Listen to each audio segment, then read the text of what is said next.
Good afternoon. I'm C.D. Davidsmeyer. I represent the 100th District in West Central Illinois, which is all or part of 10 counties. I also am the Republican spokesperson on the House Public Utilities Committee.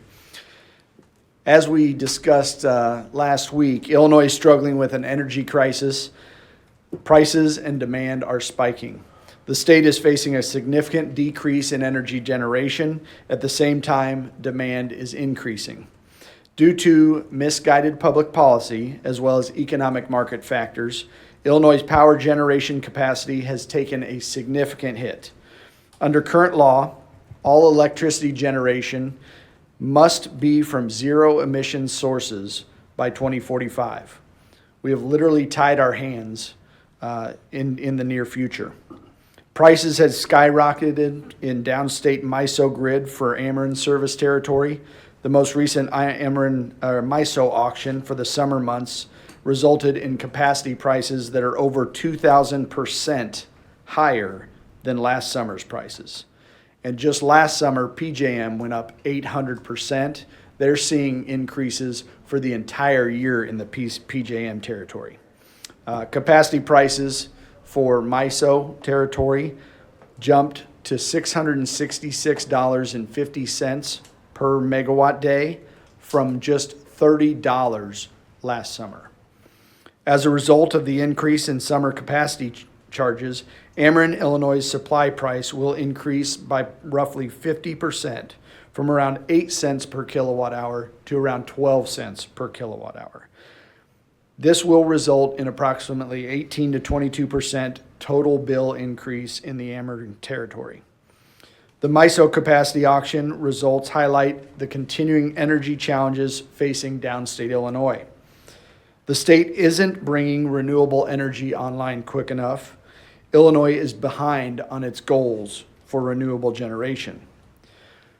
The Democrats want to keep blaming this on the regional grid operators of MISO and PJM, but the reality is that high price that we're seeing in the capacity markets is signaling to us that we need more reliable generation. Clearly, Illinois' current energy policy and infrastructure are failing to meet the huge demand for reliable power at a reasonable price. As a result, Illinois families are getting slammed with higher power bills and reduced reliability. Earlier this afternoon, the same environmental special interests and progressive lawmakers responsible for causing these failed energy policies held a rally for their so-called Clean and Reliable Grid Affordability Act. According to these environmentalists, this bill will accelerate Illinois' clean energy progress while protecting consumers amidst a rise in energy demand. Sorry, but we are not buying what you're selling. Your radical environmental policies have crippled our power generation capacity, directly leading to energy cost crisis that we are facing today. Illinois needs to go back to the drawing board to change our failing energy policies. The last people we should be looking to for policy solutions are those that created this crisis, intentionally shutting down our fossil fuel plants and crippling our generation capacity. Again, I must ask Governor Pritzker and the majority party in the legislature, where is your plan to maintain a reliable and affordable energy grid for Illinois families and businesses?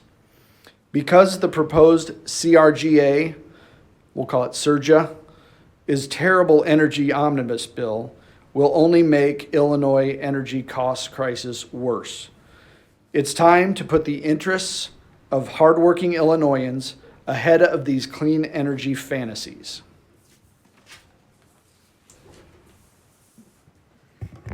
Thanks. I'm State Representative Travis Weaver, and I represent Central Illinois in the 93rd District.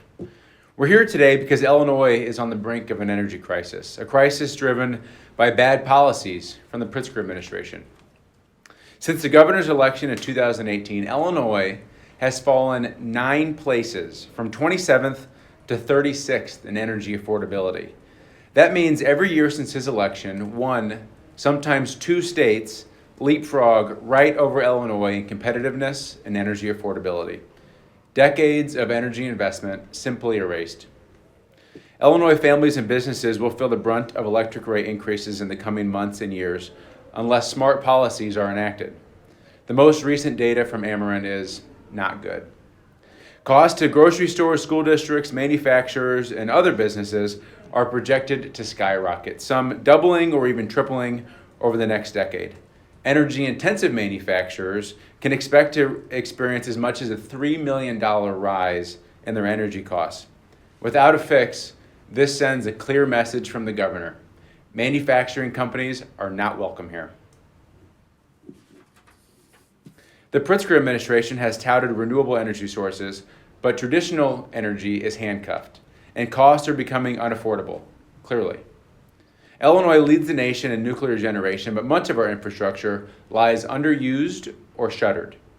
Power plants across the state have been shut down, with over 3,500 megawatts of capacity gone under the current administration.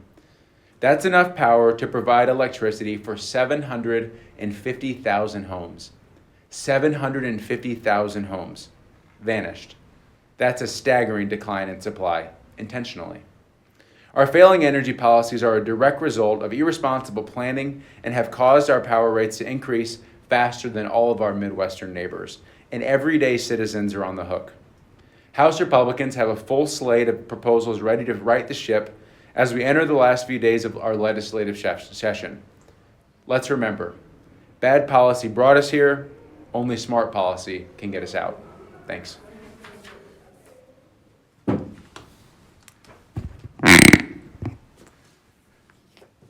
Well, good afternoon. Thank you all for being here. My name is State Representative Ryan Spain. I represent the 73rd District.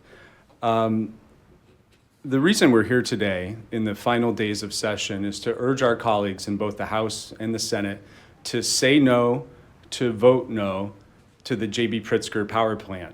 This is part 2 of J.B. Pritzker's power plan, and the first version of it didn't go well, and we believe very strongly that the second version of it will not go well either. Hundreds of pages of legislative texts were dropped over the weekend, I think some 600 pages that we've been reviewing, and the bottom line is that the Pritzker power plan is bad for job creators, bad for families, bad for taxpayers and ratepayers. So let's talk about why.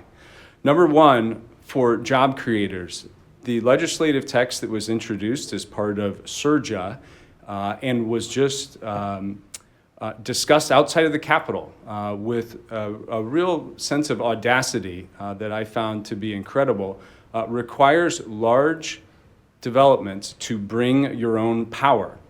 And while the environmental advocates describe this as a way to curb the proliferation of data centers, the fact is that the requirements of bringing your own power will not just affect data centers, which are important investments for great jobs in communities throughout the state, but they'll affect typical manufacturing plants as well, providing an even more chilling impact on economic development in the state of Illinois.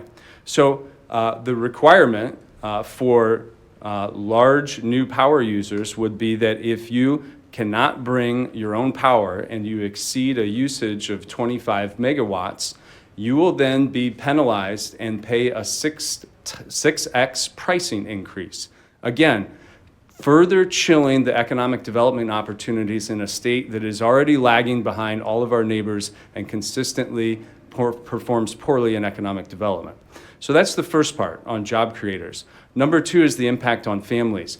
Residential customers will have already been suffering under the poor energy policies of Governor J.B. Pritzker.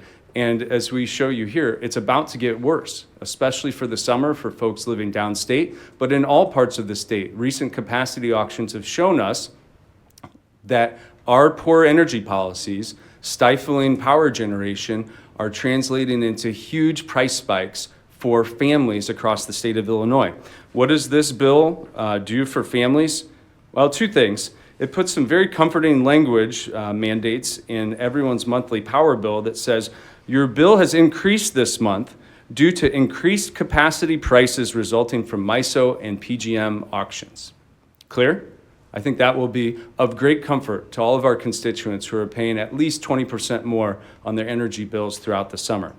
This legislation, as drafted, also creates the enablement of residential surge pricing for power usage. Imagine now that we're going to have governmental price controls and time constraints applied to your home for residential surge pricing. It's a terrible idea. The final impact, though, is what hits on ratepayers and taxpayers throughout the state of Illinois. Because at its core, among many other different things in this energy package, is battery storage, is one of the critical issues that advocates say they are bringing forward. This legislation requires 9 gigawatts in required procurement for energy storage through batteries. 9 gigawatts may be a hard number to get your arms around, but $15 billion in cost to ratepayers may be something that could resonate with you a little bit more. This is a terrible policy. If Illinois wants to be a leader in battery storage, we should do what the state of Texas does, which is allow for generation to take place, for economic development to be successful. And in the state of Texas, which is the second largest state for battery storage in the country, they offer absolutely zero state incentives to facilitate the investment in battery storage. If we could have a state that really thought about economic growth and helping our hardworking families and job creators, we could see the same type of results. So I hope that colleagues in the Illinois General Assembly will join business leaders, labor leaders, common sense folks across the state and oppose the J.B. Pritzker power plan